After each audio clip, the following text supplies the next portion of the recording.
오늘은 우리가 성례주일로 1년에 2번, 3번, 4번 중고등부 학생들과 함께 예배하면서 성찬식에 참여하는 그런 의미 있는 날입니다. 함께 예배할 수 있어서 너무 감사하고요. 우리 중고등부 학생들, 유스그룹 학생들 환영합니다. 자기가 유스그룹이라고 생각하는 사람 손 한번 들어보세요. 네. 유지훈 집사님도 손을 들으셨다가 놓으셨는데 이거밖에 안 돼요? 손을 좀 들면 좀 번쩍 들어보세요. 번쩍 이렇게. 일어나 보라고 할 거예요. 아니, 그러면, 네. 그렇게 어떻게 많이 보이지 않는데, 어쨌든 여러분들을 주님의 이름으로 환영합니다. 시간이 많이 지나서 말씀을 가능한 짧게 함께 나눠보겠습니다. 오늘 말씀에 보면, 이렇게 말씀합니다. 늙은이를 꾸짖지 말고 권하되, 이 표현이 좀 약간 이상합니다. 보통 우리가 말할 땐 그렇게 말하면 안 되는데, 성경에만 그렇게 되어 있습니다. 늙은이를 꾸짖지 말고 권하되 아버지에게 하듯 하며 젊은이에게는 형제에게 하듯 하고 늙은 여자에게는 어머니에게 하듯 하며 젊은 여자에게는 온전히 깨끗함으로 자매에게 하듯 하라라고 말씀하고 있습니다. 그동안 디모데전서 1장부터 4장까지는 교회의 여러 행정적인 부분들과 또 리더십에 대한 부분들에 대해서 또 집사와 장로를 세우는 것에 대해서 말씀하셨는데 오늘은 공동체에 대한 말씀입니다. 우리가 교회는 많은 사람들이 예수를 믿고 함께 이렇게 교제하면서 펠로우십을 하면서 교제하는 그런 공동체로 하나님께서 교회를 세우시고 부르셨는데 교회 안에서 어떻게 우리가 지내야 되는지 어떻게 서로를 섬기면서 지내야 되는지를 말씀하고 있습니다. 여러분 세상에 밖에 나가보면 교회만큼 다양한 부류의 사람들이 모인 집합, 집단 그런 모임은 거의 찾아볼 수 없습니다. 교회는 가장 어린 아이부터 지금 방금 태어나서 얼마 되지 않은 어린아이, 유아세를 받는 어린아이에서부터 시작해서 돌아가실 때까지 교회와 함께 지내며 교회 공동체에서 함께 삶을 나누어 가도록 그렇게 되어 있습니다. 남자와 여자가 함께 모이고요. 고대 시대는 지금은 그렇지 않지만 옛날에는 다 종들이 있었잖아요. 그게 자유인, 주인과 종이 함께 모이고요. 그리고 교회는 또 헬라인과 유대인이 함께 모이는 그런 교회 공동체를 이루었습니다. 애국인과 함께 예배를 드리는 거죠. 그런 아름다운 교회 공동체를 이루었습니다. 오늘날에는 아주 다양한 직업과 다양한 신분의 차이를 뛰어넘어서 함께 모이는 공동체가 바로 교회입니다. 그래서 교회는 이 세상 그 어디에서도 보기 어려운 그런 공동체를 우리가 맛보게 됩니다. 세상에 밖에 나가면은 교회와 비교적 유사하다고 말할 수는 없지만 그래도 다양한 사람을 만날 수 있는 그룹이 있는데 그 그룹이 뭐냐 하면 한국 같으면 군대입니다. 군대 가면 정말로 평생 만나보기 어려운 사람들을 거기서 만나게 되죠. 그런데 그렇지만 군대는 주로 남자들 위주로 되어 있고 교회하고는 비교할 수 없는 그런 모임입니다. 이건 정말 놀라운 일이 아닐 수 없고 나와 다른 사람들과 함께 지내는 그런 큰 기쁨을 누리게 됩니다. 그런데 사실은 나와 다른 사람과 함께 만나고 대화하고 이야기하는 것이 그렇게 썩 쉽지는 않습니다. 현대시대로 올수록 사람들은 더 그런 것을 힘들게 여겨지고 있습니다. 그런데 교회는 본질적으로 함께 가도록 되어 있습니다. 여러분 예수님의 제자가 12명이라는 걸 아시죠? 12명이 다 무슨 일을 했는지는 우리가 다 자세하게 잘 알지 못하지만 그 중에 한 절반 정도가 어부 출신들이었고 나머지는 그들 중에 여러 직업을 가지고 있는 사람들이 있었는데 그 중에 한 사람이 어떤 사람이냐 하면 마태라고 하는 이름을 가진 세리장이었습니다. 세금을 거두는 세무 공무원이었습니다. 지금은 그렇지 않지만 그 당시 세무 공무원은 로마라고 하는 압제하는 그 나라에 빌붙어서 거기서 아부를 하고 거기에 충성하고 자기 민족에 배반되는 그런 일을 했을 경우에 하는 사람들이 주로 그런 일을 했었습니다. 근데 예수님의 제자들 중에 또 한 부류의 제자가 있는데 그 한 종류의 제자는 어떤 사람이냐 하면 시몬이라고 하는 이름을 가진 베드로 말고 다른 시몬이라고 하는 이름을 가진 또 한 제자가 있었습니다. 이 제자는 젤롯이라고 하는 그런 파당, 그런 당에 속한 사람인데 이 당을 우리는 열심당원이라고 표현합니다. 이 열심당원은 어떤 사람들이냐 하면 항상 몸에 칼을 품고 다니는 사람이었습니다. 그 당시 이 유대 나라가 로마의 학대, 로마의 지배 아래에 있었기 때문에 언제든지 기회가 되면 로마에 충성하고 로마에 아부하는 사람들을 찔러 죽이려고 하는 그런 의도를 가지고 있는 사람들이 바로 젤롯 당원이었던 시몬이라는 사람이었습니다. 그러니까 한 부류는 로마에 아부하는 세리 마태였고 또 한 사람은 그런 사람들 찔러 죽이는 암살하는 일에 힘을 쓰는 젤롯 당원인 시몬이라는 사람이었습니다. 이 두 부의 이 사람들이 12명의 제자 그룹 안에 함께 속해 있었으니까 언제 무슨 일이 일어날지 어떻게 알겠어요? 물론 마태가 예수님에게 왔을 때 자기는 더 이상 세리장이로서의 일을 중단했을런지도 모르죠. 그렇지만 그들 안에는 정말 성향 자체가 잘 맞지 않을 뿐만 아니라 옛날 과거에 그들이 만났더라면 아마도 칼부림이 났거나 한 사람이 다른 사람을 죽일 수밖에 없는 그런 상황에 놓여 있었던 그런 사람들이 함께 모여서 함께 그리스도를 따라가는 그런 제자가 되었다는 겁니다. 이게 바로 교회의 특징이라는 거죠. 정말 만날 수 없는 사람들, 정말 나와는 너무도 다른 사람들을 교회에서 만나고 함께 그리스도의 공동체를 세워가는 그런 교회의 모습을 예수님의 제자를 통해서 우리에게 보여주고 있습니다. 이건 참 놀라운 일이 아닐 수가 없습니다. 어떻게 이런 일이 가능할까요? 어떻게 세상에 이렇게 서로 다른 사람들이 함께 모여서 하나님을 섬기는 그런 교회로서의 모습을 갖출 수 있겠습니까? 그것은 바로 교회의 건강도와 관련되어 있습니다. 건강한 교회가 되면 그런 교회가 된다는 것입니다. 우리에게 영적인 건강이 없으면 이게 옳은 줄 알면서도 하고 싶은 마음이 별로 없는 거예요. 그러나 우리가 건강하면 나와 다른 사람이 있어도 찾아가서 어디서 오셨냐고, 어떻게 오셨냐고, 오늘은 얼굴이 좀 수심이 있는 것 같은데 왜 그러시냐고 이렇게 묻고 싶은 마음이 우리에게 생길 수 있는데, 그렇지 않으면 우리의 마음이 수동적이고 나태해지고 약한 모습으로 빠져가게 됩니다. 초대교회에 이런 모습이 참 많이, 이렇게 건강한 교회의 모습이 참 많이 있었습니다. 이를테면 사도행전 6장에 나오는 예루살렘의 교회가 이제 굉장히 커져서 하루에 3,000명의 예수를 믿기도 하고 그랬으니까 얼마나 많은 사람들이 예수를 믿었겠어요. 그 얼마나 많은 예수님을 믿었던 사람들 중에 또 가난하고 힘든 사람이 얼마나 많이 있었겠어요.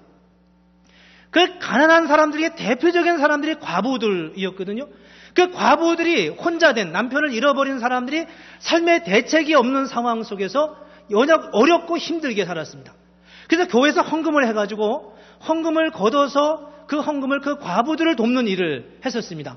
근데 그렇게 돕는데 이 도와주는 사람들이 주로 히브리파 유대인들, 주로 예루살렘에 오래 살았던 사람들이 그 일을 감당하는 거예요. 그러니까 이 당시 아마 멀리 살던 사람들이 예루살렘에 와서 살던 유대인들이 있었는데 그들 과부들에겐 잘 도와주지 못하는 상황이 생겨버리고 말았습니다. 그래서 이 헬라파 히브리 과부들이 마음에 불평이 생겼어요. 도대체 뭐냐? 왜 우리는 안 도와주고 저 사람들만 도와줘? 이렇게 말해 불평이 생기자 교회에서 이렇게 사도들이, 리더들이 모임을 갖고 그 문제를 해결하기 위해서 논의를 했습니다. 어떤 논의를 했냐 하면, 자, 이 일을 위해서 할 수 있는 7명을 뽑자.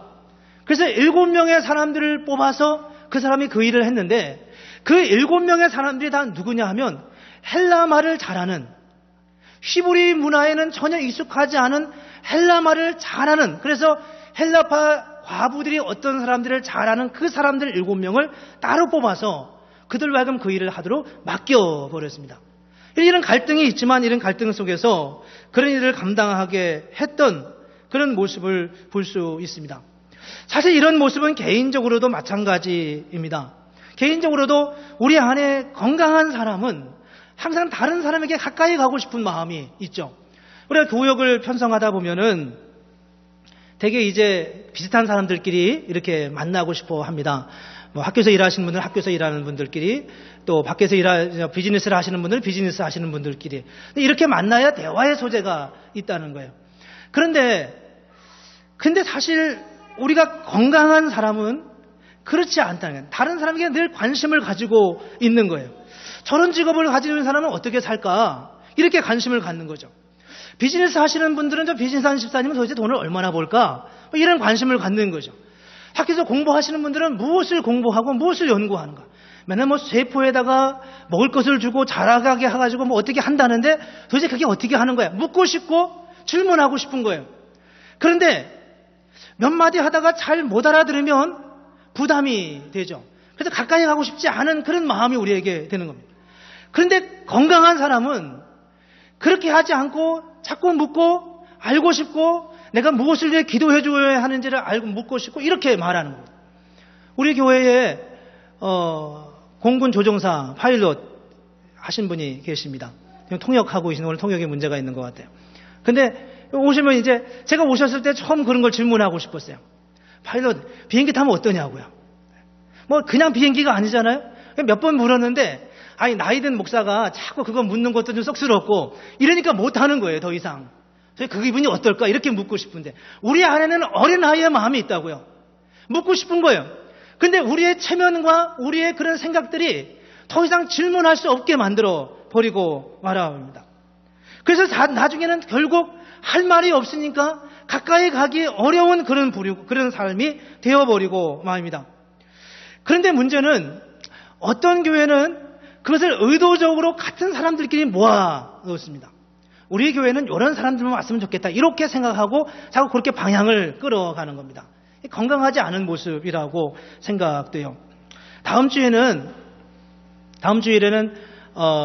우리 아동부까지 예배를 유아부 어린이까지 같이 추수감사주일 예배를 드립니다. 어떻게 드려질지 모르겠어요. 제 마음에 엄청 부담이 됩니다.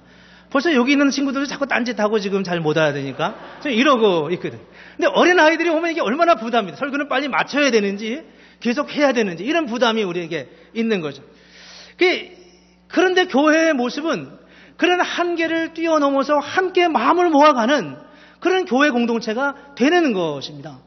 근데 이게 세대가 차이가 나서만 문제가 있는 게 아니라 사실은 같은 세대, 같은 연령, 같은 시대를 살아감에도 불구하고 이게 어려운 시대가 되어버리고 말았다는 거예요. 왜 우리에게 그런 일이 있을까요?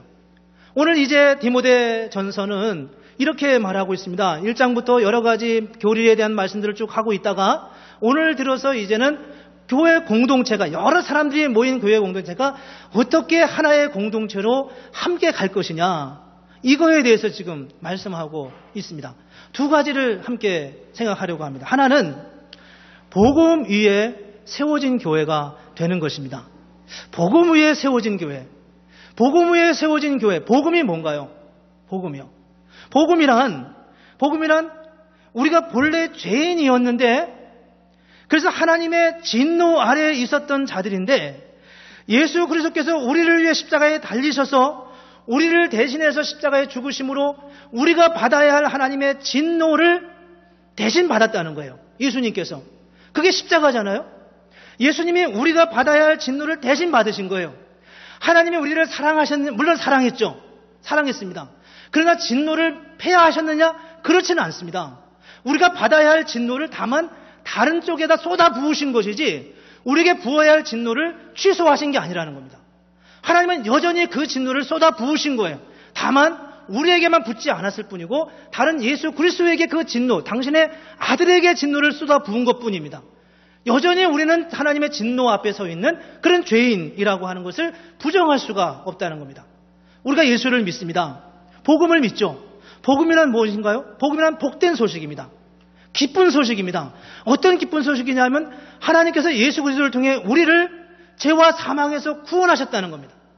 그런데 그 말 이면에 무슨 의미가 있나요? 그 말 이면에 무슨 의미가 있냐면 당신이 본래는 그렇게 하나님의 진노의 대상 아래 놓여 있었던 자라고 하는 전제가 깔려 있다는 겁니다. 우리가 그런 존재라는 겁니다. 여전히 하나님의 진노를 피할 수 없는 그런 죄가 우리 안에 있다고 하는 거죠. 여러분에게 질문해 보겠습니다.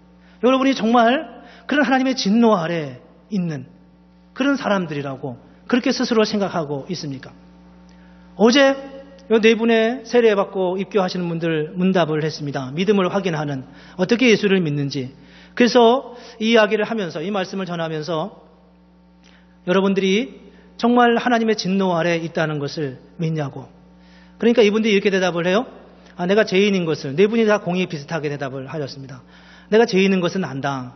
내 안에 죄가 있고 흔히 원죄라고 말하는 아담으로부터 이어오는 그런 죄가 있다는 걸 안다. 그러면 그게 아니라 지금 현재 범하고 있는 죄, 현재 당신이라고 하는 그 존재 자체 안에 그렇게 여전히 진노받을 수밖에 없는, 하나님의 심판의 대상이 될 수밖에 없는 그런 죄가 당신한테 있냐고. 그렇게는 느껴지지 않는다는 거예요. 그래서 제가 고민을 했습니다. 이분들에게 도대체 세례를 줘야 되는 건지 안 해야 돼요. 고민이 됐어요. 여러분 가만히 생각해 보십시오. 예수님께서 우리가 죽어야 할 죽음을 대신해서 그분이 죽었다는 겁니다. 이게 믿음이라는 거예요.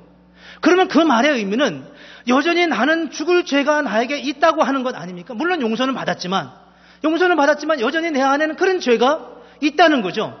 근데 나는 그 정도 죄는 아니야 라고 말해버리면 예수님의 죽음이 무슨 죽음이 되냐는 겁니다. 예수님이 이렇게 헐값에 넘어가는 그런 죽음이냐는 거예요. 내가 100만 원만 갚으면 되는 그런 죄의 값을 어쩌다가 예수님의 생명을 들여서 그렇게 갚아준 그런 죄냐는 겁니다. 우리 예수님이 그렇게밖에는 드려지지 않는 그런 헐값의 예수님이냐는 거죠. 우리는 어떤 면에서 다 그렇게 예수님에 대하여 모독하고 있습니다. 우리는 모두가 다 그런 생각 속에 있습니다. 오늘 1절에 보면 이런 말씀이 있습니다. 늙은이를 꾸짖지 말고 권하되 아버지에게 하듯하며. 늙은이를 꾸짖지 말고, 연세 드신 분을 꾸짖지 말고, 이거 지금 목회자에게 말하는 겁니다. 디모데에게 연세 드신 분을 혹 잘못해서 꾸짖지 말고 아버지에게 하듯 공손하게 하라, 이렇게 말합니다. 우리는 이 말씀을 그냥 부모님에게, 연세 많으신 분에게 예의 바르게 목회를 해야지, 이런 의미로 받아들입니다. 근데 사실 오늘 여기에 있는 꾸짖지 말고라고 하는 말은 굉장히 강한 표현입니다. 굉장히 호되게 꾸짖지 말라, 그런 뜻입니다. 그 말의 전제는 무엇이냐 하면 설령 그렇게 연세 드신 분이 정말 디모데가 보기에 용납할 수 없고 용서할 수 없고, 그래서 호되게 나무랄 수밖에 없는, 비록 연세가 있으시지만 그렇게 나무랄 수밖에 없는 그런 상황이 되다 하더라도, 그렇더라도 그분을 그렇게 말하지 말고 아버지에게 하듯 겸손하게 그렇게 하라는 겁니다. 여기 꼬마 친구들 벌써 졸기 시작하는 것 같아요. 미안해요. 앞에 앉아서 할 수 없어. 여러분 엄마 아빠한테 대든 적 있어요? 없어요? 있죠. 그렇죠? 없는 사람은 일어나 봐요. 거기서 다 앉아있네. 그렇죠? 네. 무슨 소리인지 지금 이해도 안 되는가 봐. 우리가 다 그렇게 연약한 우리 안에 죄가 다 있다고요. 그런 늙은이를, 연세 많으신 분을 꾸짖지 말고 권하되라고 하는 말을 어떻게 우리가 할 수 있겠냐는 거예요. 그것은 우리도 그와 동일하게 죽을 만큼 큰 죄가 우리에게 있다고 하는 사실을 깨달을 때만 그 일이 가능하다는 겁니다. 우리가 정말 죽을 죄인이라는 것을 알 때만 우리는 하나님 앞에서 다른 사람에게 그렇게 용서를 베풀 수 있는 그런 삶을 살아가게 된다는 겁니다. 두 번째입니다. 두 번째는 가족 공동체로서의 교회입니다. 여러분, 가족은 뭔가요? 가족이란 결혼과 그리고 출생을 통해 맺어진 관계입니다. 그래서 피가 흐른다고 말하죠. 부모와 자녀 간에 피가 섞였다고 말합니다. 자녀의 혈액형은 부모의 혈액형에 절대적으로 의존하게 되어 있습니다. 물론 그럼에도 불구하고 저희 가족은 4명이 다 혈액형이 다르지만요. 네, 신기하죠? 다 다르지만 그래 부모의 혈액형에, 정말 우리 아이들입니다. 그 다르지만 그럼에도 불구하고 그 피가 같이 섞여 있는 거예요. 근데 교회는 영적 공동체, 영적 가족 공동체라는 겁니다. 우리가 함께 그리스도의 피를 이어받아서 그리스도의 피가 함께 흐르는 그런 가족 공동체로서 우리를 세우시고 우리를 하나님의 가족으로 엮어 주셨다는 겁니다. 오늘 1절, 2절에 보면 이렇게 말씀합니다. 가만히 보시고 공통점이 있습니다. 늙은이를 꾸짖지 말고 권하되 아버지에게 하듯하며, 젊은이에게는 형제에게 하듯하고 늙은 여자에게는 어머니에게 하듯하며 젊은 여자에게는 온전히 깨끗함으로 자매에게 하듯하라라고 말씀하고 있습니다. 여기 공통점이 뭔가요? 여기 공통점은 모든 관계를 가족 관계로 규정하고 있다는 겁니다. 어떤 사람은 아버지에게 하듯, 어떤 사람은 형제에게 하듯, 어떤 사람은 어머니에게 하듯, 어떤 사람은 자매에게 하듯 그렇게 하라는 겁니다. 어떤 교회가 진정한 아름다운 교회인가, 전 주님이 원하시는 교회인가? 그 교회는 바로 가족처럼 가족의 관계 안에 세워져 있는 그런 교회가 진정한 교회라고 하는 것입니다.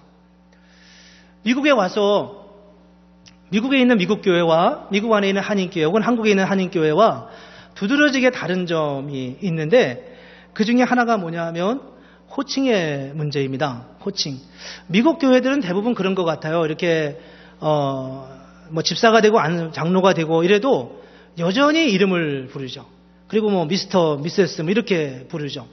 근데 한인교회는 한국 교회는 집사를 임명받는 순간 그 순간부터 집사님 이렇게 부릅니다.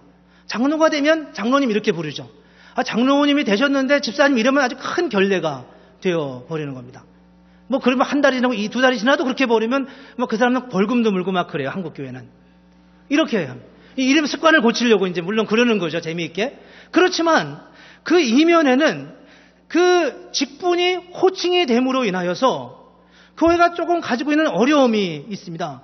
그게 뭐냐 하면 마치 호칭이 그럴 의도가 있는 건 아니지만 마치 호칭이 그 사람의 일종의 직급처럼 계급처럼 인식하게 되어 버리는 것입니다.